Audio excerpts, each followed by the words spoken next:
Magandang araw po. Narito na po ang magiging lagay ng panahon ngayong araw na Martes, January 7, 2025.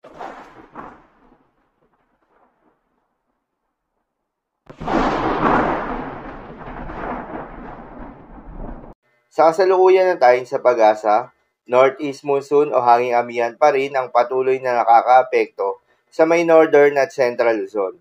Dahil dito asahan yung maulap na kalangitan na may kasama mga pag-ulan. Habang itong shear line o yung salubungan ng malamig na hangin at mainit na hangin galing sa may karagatang Pasipiko ang nakakaapekto naman sa may eastern section ng Southern Luzon.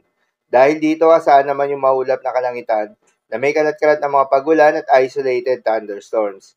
At sa nalalabing bahagi ng ating bansa ay asahan naman yung epekto ng mga localized thunderstorms, lalo na sa hapon o gabi, dahil dito asahan yung bahagyang maulap hanggang sa maulap na kalangitan na may kalat-kalat na mga pagulan o thunderstorms. Magandang balita naman dahil ayon sa pag-asa ay wala tayong binabantayan na low pressure area o bagyo sa loob o malapit sa Philippine Area of Responsibility na maring makaapekto sa ating bansa hanggang sa susunod na 3 araw. Ngunit kailangan pa rin nating maging handa dahil ayon nga sa datos ng pag-asa, posibleng may isang bagyo na pumasok o mabuo sa loob ng Philippine Area of Responsibility ngayong buwan ng Enero, na may tsansang maglandfall sa may Eastern Visayas o kaya naman sa may Caraga region. Ngunit posible din naman itong lumihis ng ating bansa. At dahil nga sa epekto nitong Northeast Monsoon, asahan ngayong araw sa Cagayan Valley, Cordillera Administrative Region at Aurora, ang maulap na kalangitan na may kasama mga pag-ulan, dulot yan ng Northeast Monsoon. Posible ang mga pagbaha o pagguho ng lupa. Dahil sa katamtaman hanggang sa kuminsan ay malakas na pagulan.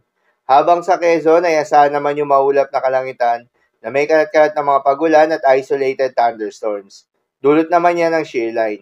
Posible rin ang mga pagbaha o pagguho ng lupa dahil sa katamtaman hanggang sa kuminsan ay malakas na pagulan.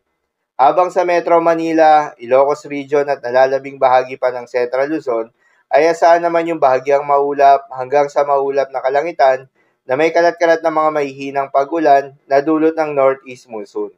At sa nalalabing bahagi pa ng ating bansa ay asahan naman yung bahagyang maulap hanggang sa maulap na kalangitan na may kalat-kalat na mga pagulan o thunderstorms.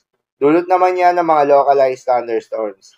Posible rin ang mga pagbaha o pagguho ng lupa during severe thunderstorms. Madalas, nabobo ang mga thunderstorms na ito tuwing hapon o gabi na nagtatagal ng 1 hanggang 2 oras. Kaya naman ingat sa mga posibleng banta ng pagbaha at pagguho ng lupa, lalong-lalo na sa mga lugar na inuulan na noong mga nakaraang araw pa. Para naman sa magiging lagay ng mga dagat baybayin, ayon sa pag-asa ay may nakataas pa rin tayo na gale warning sa mga seaboards ng Batanes, Babuyan Islands at northern coast ng Ilocos Norte dahil yan sa epekto nitong Northeast Monsoon o hanging amihan.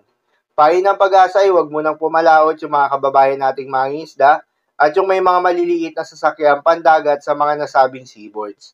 Dahil inaasahan pa rin yung maalon hanggang sa napakalon na karagatan. So, yun lamang po para sa lagay ng panahon ngayong araw na Martes. Keep safe, everyone.